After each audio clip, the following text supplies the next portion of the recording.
नमस्कार, मैं मनीष और आप लोग देख रहे हैं कटनी समाचार न्यूज।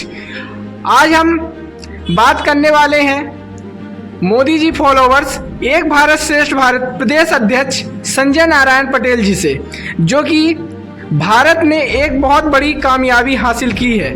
और मोदी जी की ये राजनीतिक कूटनीति है, जो कि हम आपको इसके बारे में विस्तार से बताएंगे। और इसे विस्तार से बताने के लिए हमारे एक भारत श्रेष्ठ भारत प्रदेश अध्यक्ष श्री संजय नारायण पटेल जी बताएंगे।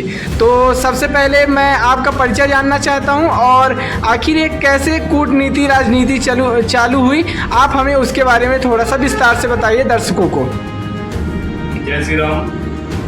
जैसे कि देखिए, देश के यशस्वी प्रधानमंत्री श्री नरेंद्र मोदी सरकार की बड़ी कूटनीति जीत कतार से जो रिहा किए गए हैं पूर्व भारतीय सैनिक स्वदेश लौटे हैं। एक नई दिल्ली भारत में एक कारोबारी फिर बड़ी है कूटनीति जीत। कतार में जो जेल में बंद थे भारतीय के जो नौसेना थे, तो मोदी जी के बारे में जितना कहा जाए वाकई में उतना कम है। हमारे देश के प्रधानमंत्री कब क्या करते हैं, क्या करने वाले हैं, ये काम फाइनल होने के बाद ही जानकारी लगती है। उसके पहले तो अच्छे कूटनीतिक और जानकार भी ये अनुमान नहीं लगा सकते कि कल क्या मोदी जी क्या करने वाले हैं। तो देखिए, एक भारत के लिए बहुत बड़ी उपलब्धि है, और नामुमकिन काम को अगर कोई मुमकिन कर सकता है तो वो देश के यशस्वी प्रधानमंत्री श्री नरेंद्र मोदी कर सकते हैं। ऐसे ही हम और विपक्षी, अब देखो हम लोग तो बोलेंगे हम तो पार्टी के लोग ही हैं, लेकिन विपक्षी भी ये चीज बोलते हैं कि मोदी है तो मुमकिन है। तो वाकई में जो अगर कोई चीज मुमकिन कर सकते हैं तो देश के यशस्वी प्रधानमंत्री ही कर सकते हैं नामुमकिन चीज को। क्योंकि विदेश मंत्रालय के अधिकार के बयान में भी ऐसा कहा गया कि बाहर हमारे देश में जो सैनिक पहले बंदी बनाए जाते थे, वो इतना आसान नहीं था उनको देश लौटना। कुछ ही समय पहले आपने देखा होगा कि अभिमन्यु एक कांड हुआ था, तो एक दिन में जो है पाकिस्तान सरहद से वापस लेके आए थे। तो ये भी छोटी बात नहीं है हमारे देश के लिए। उस समय रक्षा मंत्री हमारे राजनाथ सिंह जी थे, गृह मंत्री थे हमारे राजनाथ सिंह। तो ये मोदी जी के कार्यकाल में कोई भी चीज असंभव नहीं है, सारी चीजें संभव है।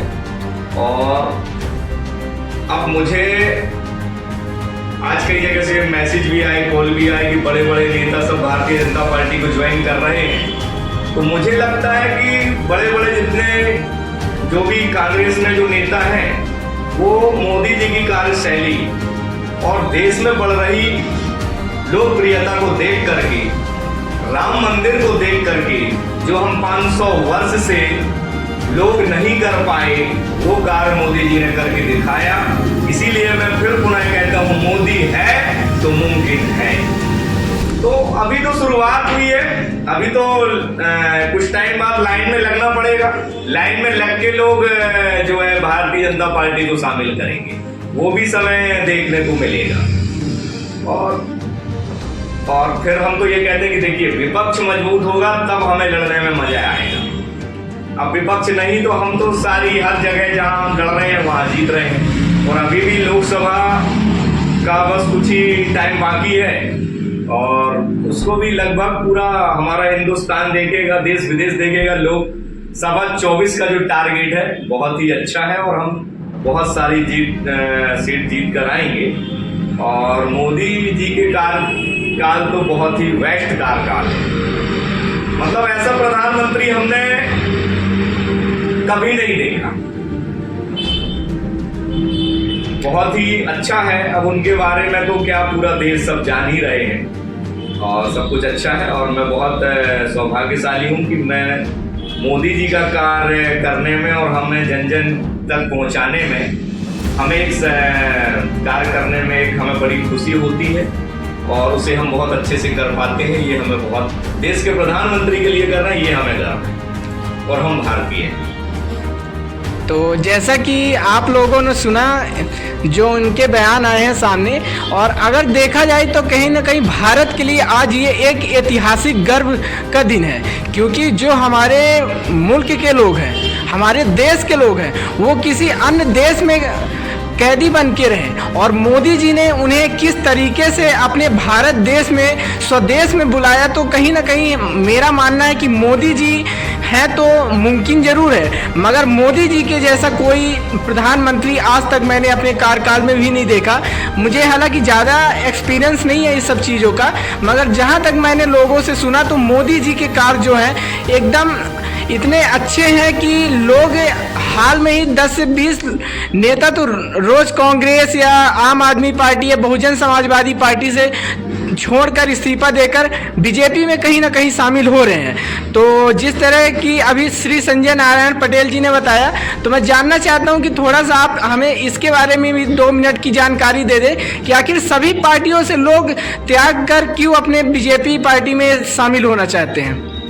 देखिए, आप कांग्रेस हो, चाहे आम आदमी पार्टी हो, चाहे वो सपा हो, चाहे बसपा हो, और अन्य जितनी भी पार्टियां हैं, ये दल हैं, सब अपने अपने राज्य स्तर तक हैं। लेकिन भारतीय जनता पार्टी सबसे बड़ा है परिवारवाद नहीं।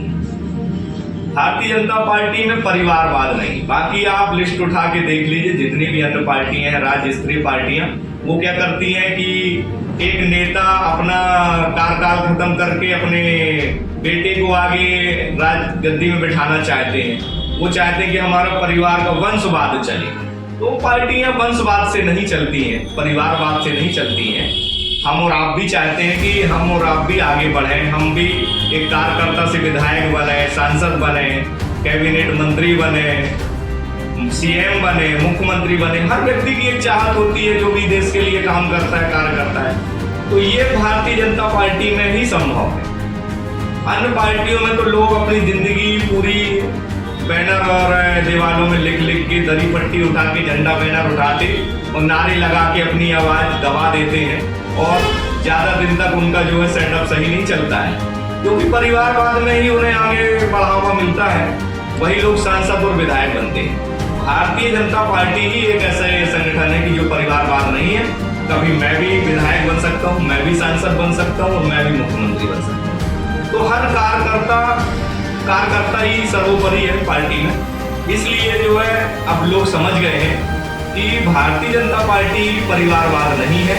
यहाँ पर हर चीज संभव है। यहाँ का हर व्यक्ति कार्यकर्ता से लेकर सीएम तक की रेस में जा सकता है। इसलिए लोग अपना जो है दूसरी पार्टियों में समय न बर्बाद करके, अगर उनको जन सेवा, समाज सेवा करना है, तो भारतीय जनता पार्टी का स्तंभ लेकर, झंडा उठाकर भारतीय जनता पार्टी का नाम रोशन करिए, आगे बढ़ाइए। तो जन जन तक भारतीय जनता पार्टी या मोदी जी की कार्यशैली को लोगों तक पहुंचाए, मेरा ये